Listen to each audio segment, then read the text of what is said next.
ಯಾವುದೇ ಕಾರಣಕ್ಕೂ ಇಲ್ಲಿ ನೀರು ಕೊಡೋಕ್ಕಾಗಲ್ಲ. ಇಲ್ಲಿ ಬೆಳೆದು ನಿಂತಿರೋ ಬೆಳೆಗಳಿಗೆ ನಮಗೆ ನೀರಿಲ್ಲ. ಈ ಭಾಗದ ಜನರೆಲ್ಲರೂ, ಇಡೀ ರೈತರು ಎಲ್ಲ ಜೀವನ ಅದ್ರ ಮೇಲೆ ನಿಂತಿದೆ. ಆದರೂ ಪ್ರಾಧಿಕಾರ ಯಾಕೆ ಈ ಥರ ಇಷ್ಟೊಂದು ಬೇಜವಾಬ್ದಾರಿಯನ್ನು ತೋರಿಸ್ತಾ ಇದೆ ಅಂತ ನನಗಂತೂ ಅರ್ಥ ಆಗ್ತಾಯಿಲ್ಲ. ಸರ್ಕಾರದವರು ಇದಕ್ಕೆ ಎಲ್ಲ ರೀತಿಯ ಕಾನೂನಾತ್ಮಕ ಹೋರಾಟ ಏನಿದೆ ಅದನ್ನು ಕೈಗೆತ್ತಿಕೋಬೇಕಾಗ್ತದೆ. ಯಾವುದೇ ರೀತಿ ನೀರನ್ನು ಬಿಡುಗಡೆ ಮಾಡಬಾರ್ದು. ಈಗ 15 ದಿನಗಳ ಕಾಲ 4 TMC ನೀರೇನು ಬಿಡಬೇಕು ಅಂತ ಆದೇಶ ಮಾಡಿದೆ. ನೀರೇ ಇಲ್ಲ ಇಲ್ಲಿ. ಈಗ ನಿಮ್ಗಳಿಗೆ ಗೊತ್ತಿರೋಂಥದ್ದು, ಕಳೆದ 3-4 ವಾರದ ಮುಂಚೆ ಎಲ್ಲ ಸಂಘಟನೆಗಳು ಇಲ್ಲಿ ಬಂದು ಗಲಾಟೆ ಮಾಡಿ, ಹೋರಾಟ ಮಾಡಿ, ನೀರನ್ನು ಬೆಳೆದು ನಿಂತಿರೋ ನೀರನ್ನ ಕಬ್ಬು ಮತ್ತು ಭತ್ತ ಇದಕ್ಕೆಲ್ಲ ಏನು ಬೇಕಾಗಿತ್ತು ನೀರು, ಅದನ್ನು ಬಿಡಿಸೋಕ್ಕೆ ಎಲ್ಲ ಥರ ಹೋರಾಟಗಳನ್ನು ದಿನಗಟ್ಟಲೆ ನಾವು KRS ಅಲ್ಲಿ ಕೂತ್ಕೊಂಡು ಮಲ್ಕೊಂಡು ಮಾಡಿರೋಂಥದ್ದು ನಿಮಗೆ ಗೊತ್ತಿರೋಂಥದ್ದು.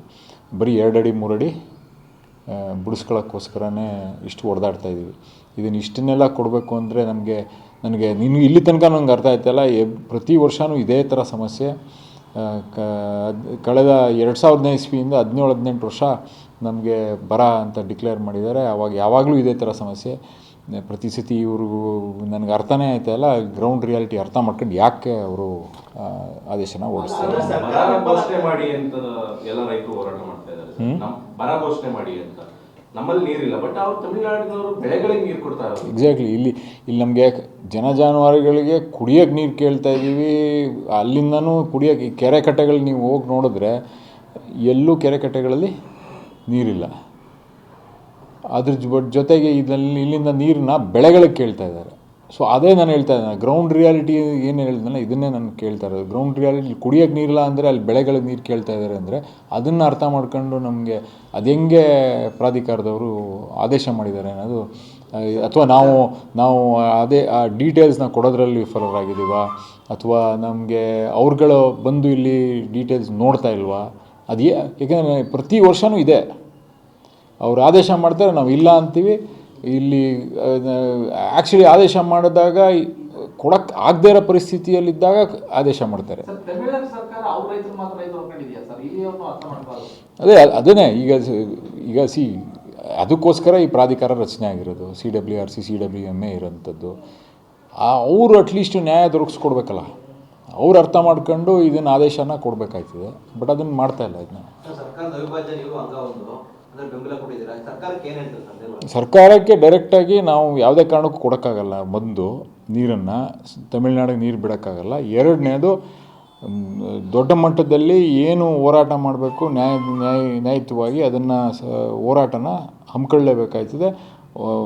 ಕೈಗೆತ್ಕೊಂಡು ಯಾವುದೇ ಕಾರಣಕ್ಕೂ ನೀರು ಬಿಡೋಕ್ಕಾಗಲ್ಲ.